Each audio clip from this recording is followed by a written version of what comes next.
আজকে চাকরি জীবনের শেষ দিন, মানে উনি আজকে রিটায়ার করতে চলেছেন চাকরি জীবন থেকে। গৌরাঙ্গর এই অবসরের দিনে আজকে উপস্থিত আছেন আমাদের ইয়ার্ড ইনচার্জ অর্থপ্রতিম পাল মহাশয়, ব্যাচ ইনচার্জ উপস্থিত আছেন মাদল ভট্টাচার্য মহাশয়, এবং আমাদের এই ব্যাচের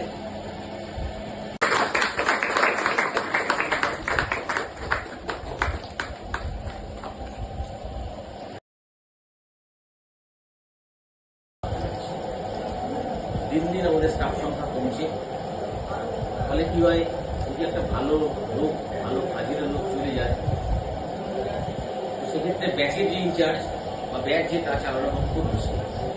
তো গৌরাঙ্গ তো খুবই ভালো কাজ করতো এবং নেতৃত্ব দিয়ে কাজ ইনচার্জ জিল্লা আর আমার যারা সহকর্মী ভাইরা এবং তার পরিবারের প্রত্যেককে শুভেচ্ছা জানিয়ে আমি বেশি কথা বলবো না, দু চারটে কথা বলে ছেড়ে দেবো।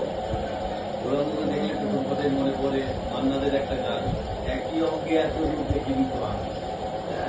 তাই গৌরাঙ্গকে আমি দেখেছি কত রূপ